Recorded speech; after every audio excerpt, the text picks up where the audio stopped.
so I haven't yet been lucky enough to be given the opportunity to shove my money in Sony's face and get them to finally sell me a damn PS5, but luckily I was able to borrow one from a friend, which allowed me to give Final Fantasy VII Remake's INTERMission episode a try.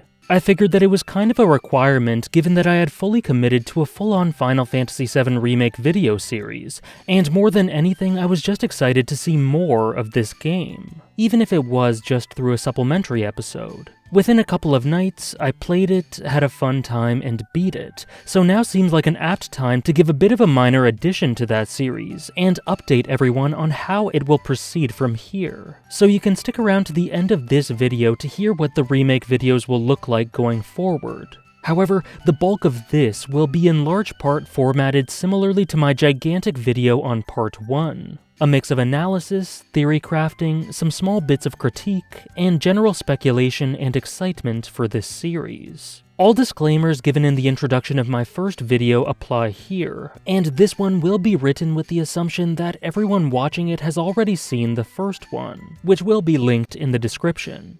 With all that in mind, let's dive right into Intergrade.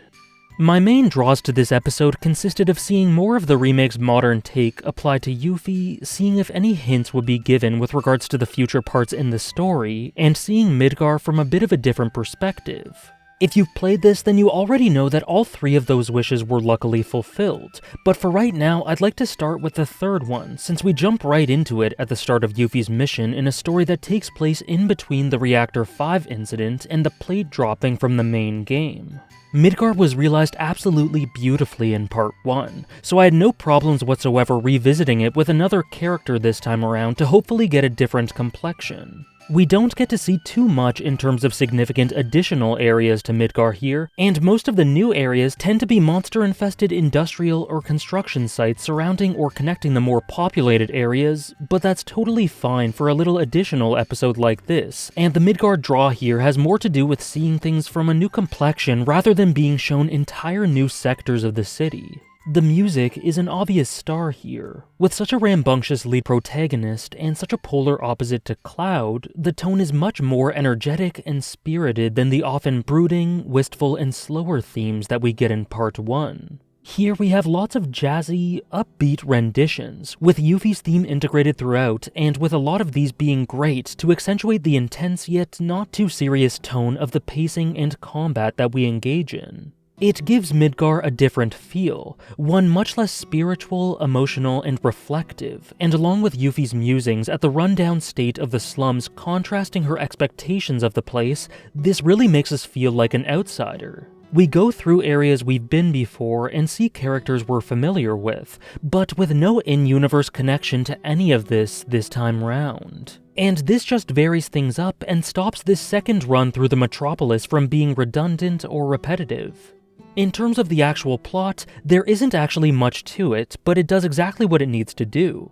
Yuffie enters Midgar after having been given a mission to steal some coveted materia from Shinra. She works her way through the slums and meets up with an offshoot of Avalanche and eventually Sonon, a man burdened with his inability to prevent his sister's death at the hands of Shinra. Sonon is tasked with assisting Yuffie in the mission. They acclimatize themselves to Midgar, play some Fort Condor, and see some faces that are very familiar for us, and it's cool to be able to see what they were doing from this point of view since we were with Cloud and Aerith elsewhere at this time in Part 1.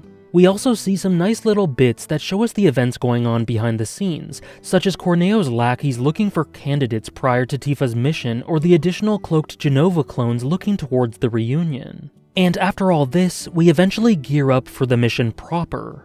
After a few complications, Yuffie and Sonon head out to Shinra HQ to carry out their duty. They infiltrate, but are discovered by Scarlet and have to go through a gauntlet of her weapons. They defeat them and then interrogate Scarlet, who tells them that any work for the ultimate materia they're searching for has been stalled in favor of the operation to drop the Sector 7 plate and eliminate Avalanche. In the confusion, Scarlet unleashes some more soldiers and Nero of Deep Ground on them. They end up beating him, but that's only temporary, as after they begin to move forward, Nero attacks and impales Sonon, who sacrifices himself to protect Yuffie, partly to make up for not being able to protect his sister all that time ago. Yuffie then escapes Shinra HQ in time to see Shinra's plate-dropping plan come to fruition, and breaks down in a complete rush of grief, anger, and confusion. From there, we cut to Yuffie leaving Midgar on a chocobo, with her resolve strengthened by her ramped-up anger at Shinra. She now carries with her a new goal of gaining allies to help her cause, now realizing the sheer scale of the monster she faces. And after this, we end with a marvelous few minutes that revisit the party after the events of Part 1's conclusion, which I'll talk about later. Now, I just want to take a few minutes here to take apart the most notable and interesting factors from this story and examine them a bit more closely, and the easiest way to start would be with the characters. There are quite a few new and existing ones that appear in this episode, and it's cool to be able to interact with them in a completely different context. I found the suit that Barrett scared off earlier to be a particularly funny one, and the primary cast were great to see again as well, of course, but the main focus for me will be on a specific handful, and so I can't go any further without discussing our main girl, Yuffie.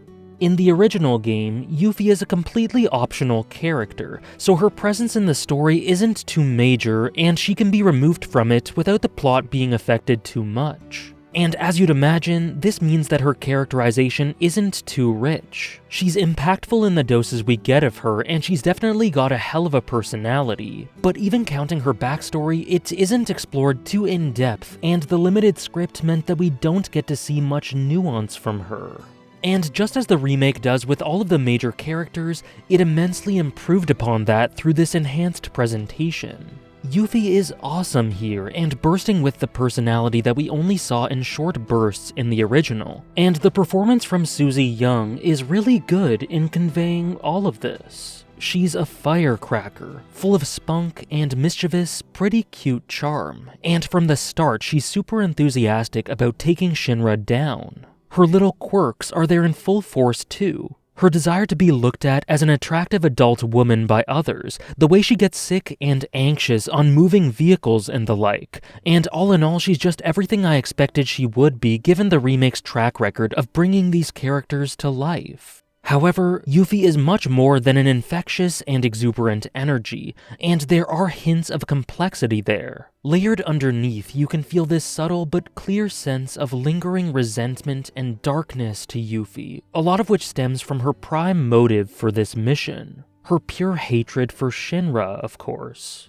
After Shinra overpowered and oppressed Wutai in the war years prior and diluted their culture, Yuffie understandably began festering this rage on behalf of her home. She is starkly against her father for assimilating with Shinra under the supposed guise of peace, and she clearly harbors some bitterness at the state of Wutai, which manifests at times in her overall demeanor in smaller ways and in her motives in gigantic, overt ways. And while her outward personality shines through the most, you can just see these little hints scattered throughout, and you can feel her vulnerability in the more quiet and reflective moments. And in combining this with her behavior, just a small sequence of dialogue while walking to get the IDs with Sonon and Nayo reveals quite a lot.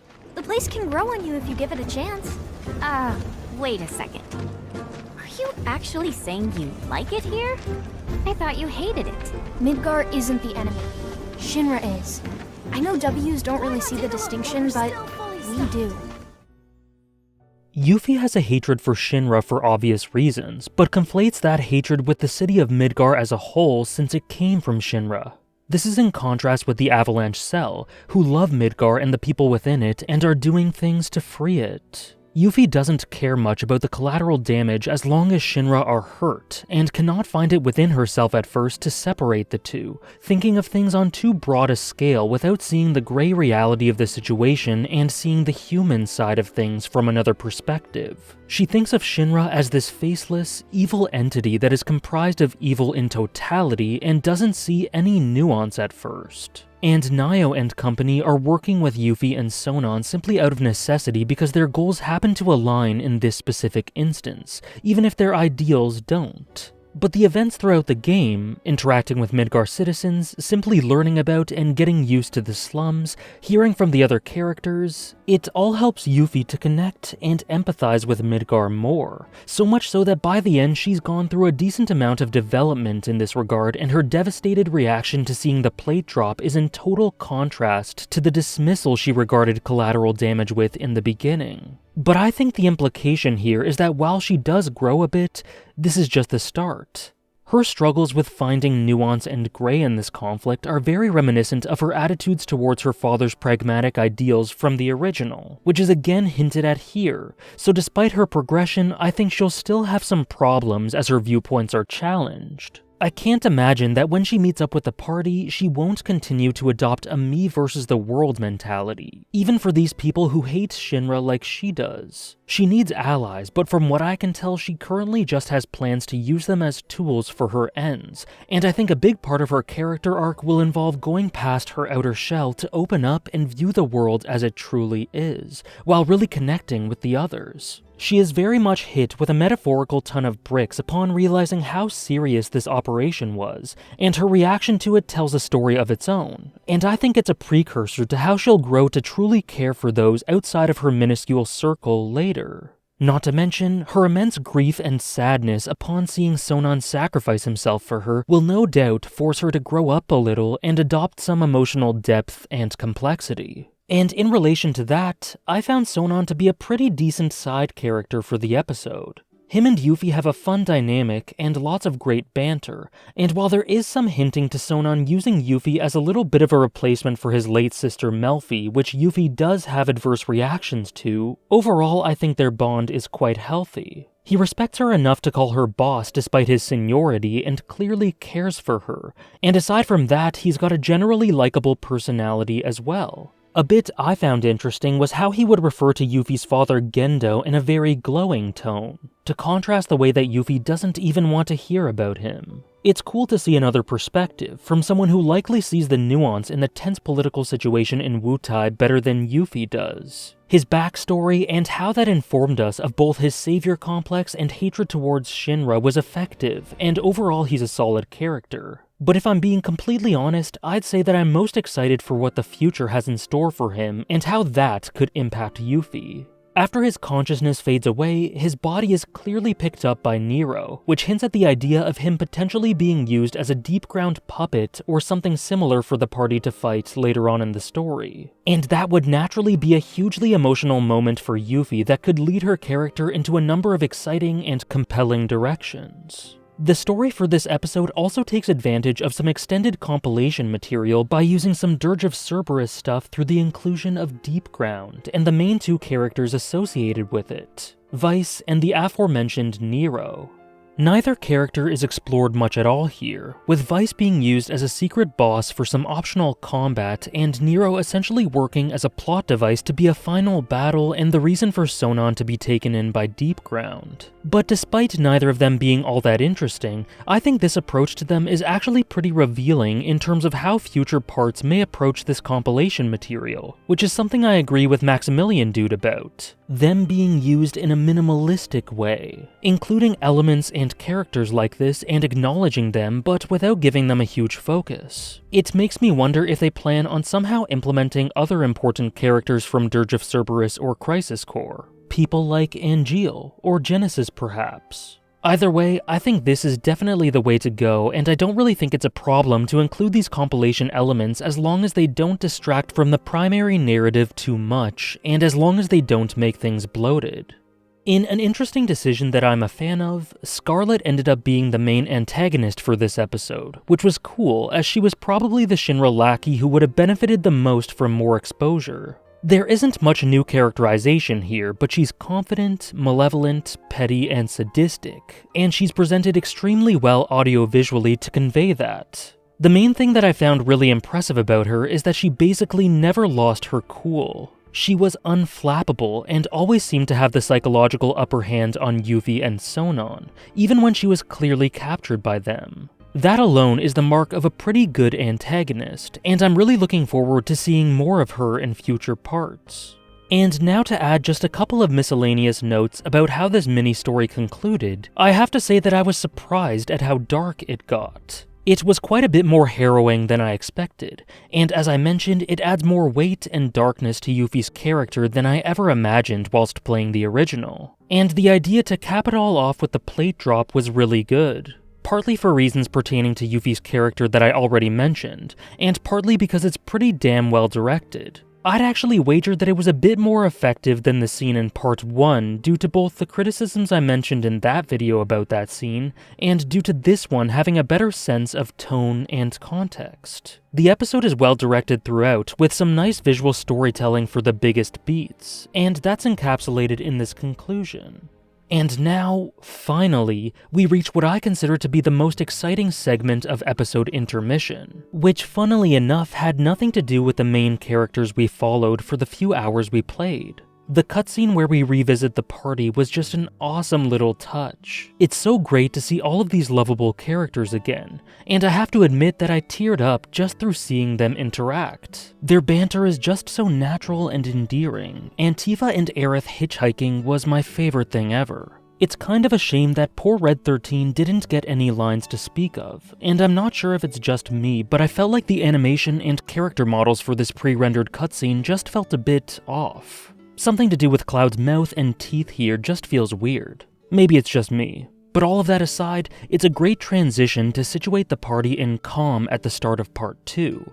I feel like it could have been awkward starting out with the party right outside Midgar at the start of the game and having to travel from those outskirts to Calm before getting that big flashback we know we're going to get. So I'm glad that these few minutes do the job, and I'm so excited to start with that beautiful village and Cloud's backstory revelations in the beginning of part 2. It'll be a hell of a way to start out with an emotional and dramatic punch, and it'll set the tone beautifully. However, of course they didn't stop there, and they had to torture us with a few more breadcrumbs. I was not at all expecting to see Zack here, and I was not ready for it. For the second time in 5 minutes, I couldn't help but tear up upon seeing our boy rehearse his greeting to Aerith in such a great display of his heartfelt and slightly awkward personality. I criticized Rick Gomez a bit for his portrayal of Zack in part 1 feeling a bit feeble, but I did say that I'd reserve judgment, and to give credit where it's due, his performance feels much more strong, charismatic, natural, and fitting in this scene, and I was happy with it. If this is what we can expect from here on in, then I wouldn't complain. But aside from the presentation of Zack himself, this scene is a bombshell that evokes all sorts of emotions and theories, and I reckon that it contains a mix of red herrings and truth.